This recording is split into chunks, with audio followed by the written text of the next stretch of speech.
वला तनहरहुमा वक़ुल लहुमा क़ौलन करीमा। अल्लाह फरमाता है हुक्म दिया तुम्हारे रब ने कि अपने रब के सिवा किसी की बंदगी ना करो और अपने माँ बाप के साथ भलाई करो, अपने माँ बाप के साथ हुस्न सुलूक करो। कब करो? इम्मा यबलुगन्ना इंदकल किबरा, जब वो दोनों बुढ़ापे को पहुंच जाए।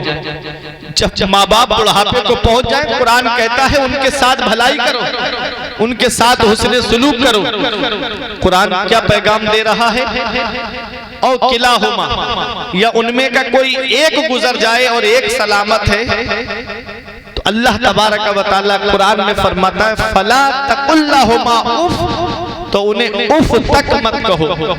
वक़ुल लहुमा क़ौलन करीमा, जब भी माँ बाप से बोलना तो मोहब्बत के साथ में बोलना, जब भी माँ बाप से बात करना तो प्यार से बात करना, उनसे तेज तर्रारी से बात न करना, उनसे जुबान दराजी न करना, उनसे गाली गलौज के साथ बात मत करना। ये कुरान कह रहा है वक़ुल लहुमा क़ौलन करीमा, जब भी बोलना तो मोहब्बत से बोलना, जब भी बोलना तो प्यार से बोलना।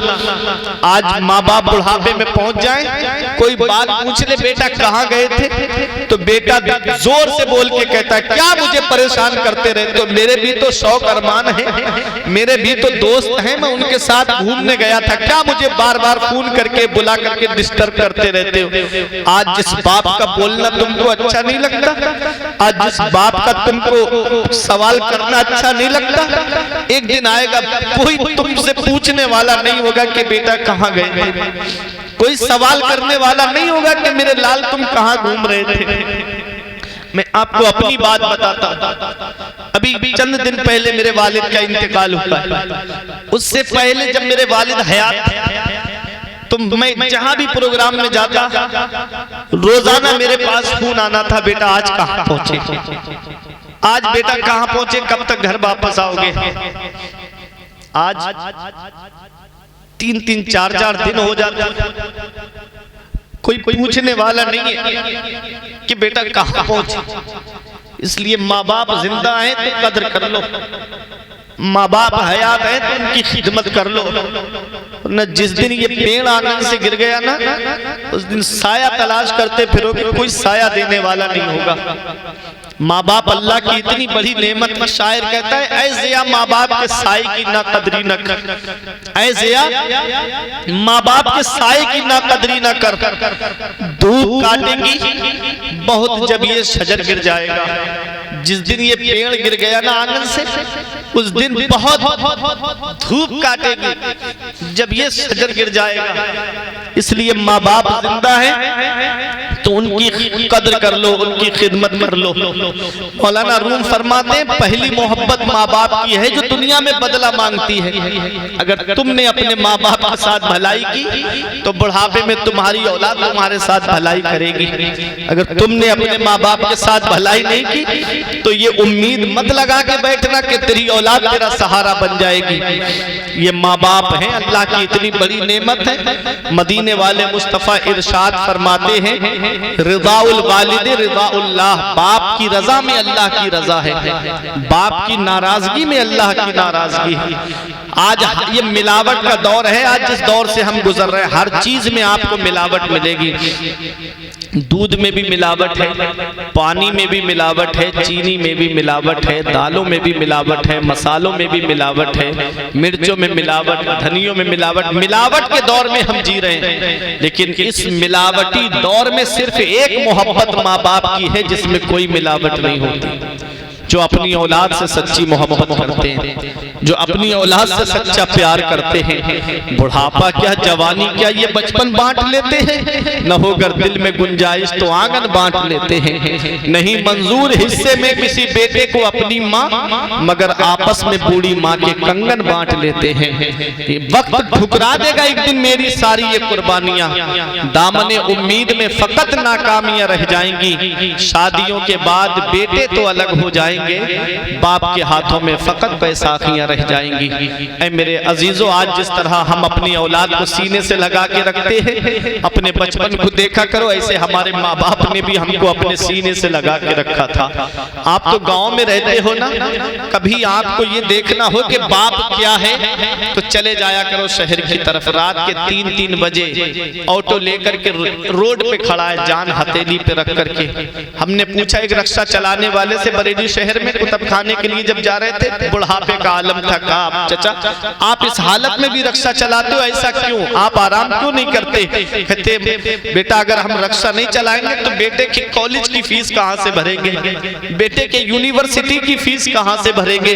मेरा बेटा कॉलेज में पढ़ रहा है। अल्लाह अकबर। जब वही बेटा डॉक्टर बन गया, उसने जो है शादी करके शहर में जाकर के हॉस्पिटल खोल लिया, माँ बाप गांव के अंदर रह करके अपनी जिंदगी गुजार रहे हैं। क्या नहीं करता एक बाप अपनी औलाद के लिए? कौन सी कुर्बानी नहीं देता है बाप अपनी औलाद के लिए? ये रिक्शा चलाने वाला एक बाप ही तो है, ये ऑटो चलाने वाला एक बाप ही तो है, ये पूरे दिन खेतों में जाकर के दूसरों की मजदूरी करने वाला एक बाप ही तो है। तुम तो नौजवानों घर में मोबाइल चला रहे हो, आराम से बैठे हो, वो 3-3 मंजिल पे सर पे ईंटें लेकर के चढ़ रहा है, ये एक बाप ही तो है। तुम तो आराम से घर पे बैठे हुए हो और वो रोड पे जाकर के कोई फलों का ठेला लगा रहा है, पूरे दिन सर्दी, ऐसी हवा चल रही है, सर्द हवा, वो खड़ा है बेचारा पूरे दिन फलों के ठेले पे के फल बिक जाए, मेरे औलाद की तालीम में पैसे काम आ जाएंगे, मेरा बेटा पढ़ लिख जाएगा, मेरी तरह रिक्शा चलाना नहीं पड़ेगा, मेरा बेटा पढ़ लिख जाएगा, उसे मेरी तरह जो है दूसरों की मजदूरी नहीं करना पड़ेगी। आज वही औलाद जवान हुई, माँ बाप का बिस्तर घर से बाहर कर दिया। किया क्या है माँ बाप ने मेरे लिए? आज तो हर बाप अपने माँ बाप अपनी औलाद के लिए ऐसा करते हैं। मेरे प्यारे मुसलमानों, आज जिस माँ बाप की कदर नहीं करते, जिस दिन ये साया सर से उड़ जाएगा, उस दिन पता चलेगा कि माँ बाप अल्लाह की कितनी बड़ी नेमत है। माँ बाप अल्लाह की इतनी बड़ी नेमत है। जिस दिन ये साए सर से उड़ जाते हैं, उस दिन चिराग लेके भी ढूंढोगे तो माँ बाप जैसा प्यार करने वाली शख्सियतें नहीं मिलेंगी, माँ बाप जैसी मोहब्बत करने वाली शख्सियतें नहीं मिलेंगी। आज हमने देखा है नई नवेली दुल्हन के कदम घर में क्या है, माँ बाप का बिस्तर घर से बाहर कर दिया गया। मैं ये नहीं कहता कि आप अपनी बीबी से मोहब्बत ना करो, मैं ये नहीं कहता बीबी से प्यार न करो, बल्कि बीबी से मोहब्बत करो, क्योंकि वो बाप का आंगन तुम्हारे लिए छोड़ के आई है, वो भाइयों का साथ तुम्हारे लिए छोड़ के आई है, वो बहनों का साथ तुम्हारे लिए छोड़ के आई है।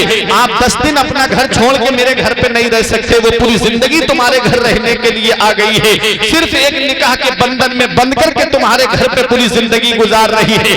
लेकिन इतना याद रखना, औरत की जन्नत शौहर की फरमाबरदारी में है और शौहर की जन्नत उसके माँ बाप की फरमाबरदारी में है।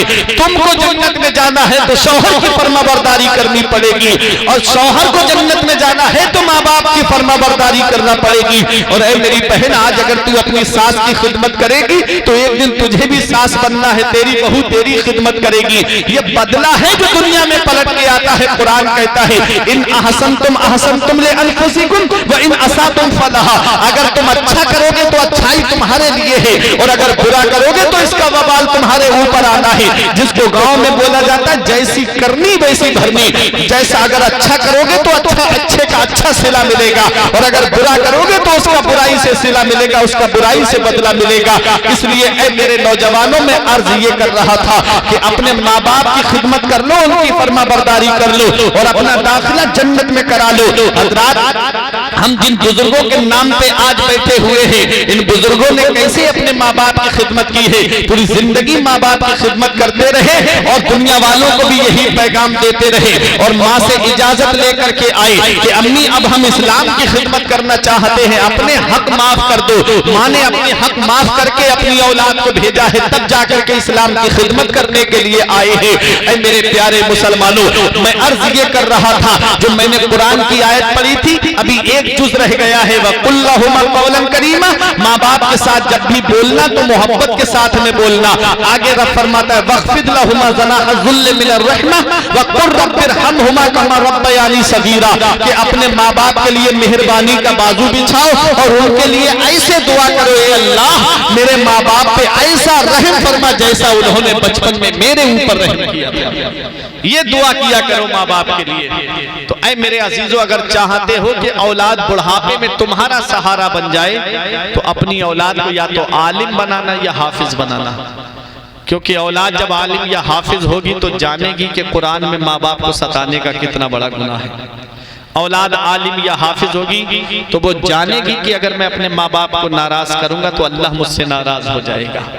क्योंकि होते हैं ना कुछ, मैंने सुना है, मैंने देखा तो नहीं है कि कुछ हाफिज या मौलवी लोगों के बारे में सुना है कि माँ बाप को बहुत सताते थे, तो या तो उन्होंने मुकम्मल तालीम हासिल नहीं की होगी, पढ़ाई नहीं की होगी, वरना जो तालीम मुकम्मल हासिल करता है ना, जिसके सीने में कुरान का इल्म होता है, वो कभी अपने माँ बाप को नहीं सताता, कभी अपने माँ बाप को सताने का जरिया नहीं बनता है। ऐ मेरे प्यारे मुसलमानों, वो हमेशा माँ बाप की फर्मा बरदारी करता है और माँ बाप की फर्मा बरदारी करने का वो जरिया बन जाता है। तो मुसलमान के मुसलमान पे 5 हक हैं। माँ बाप नाराज बैठे हैं, बेटा माँ बाप से बात नहीं करता।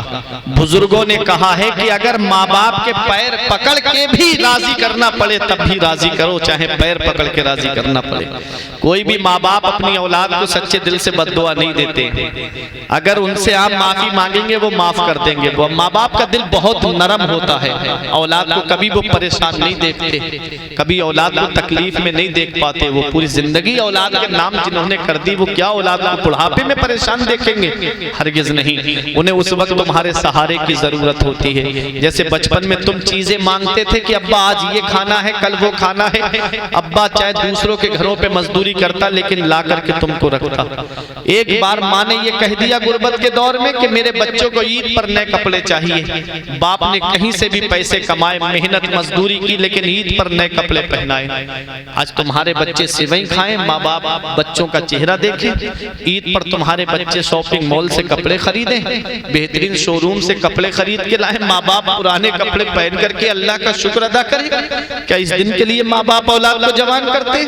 क्या इस दिन के लिए माँ बाप ने औलाद को पाला था? नहीं प्यारे मुसलमानों, माँ बाप की खिदमत करो, माँ बाप को सताने का जरिया ना बनो, उनकी खिदमत करो ताकि तुम्हारा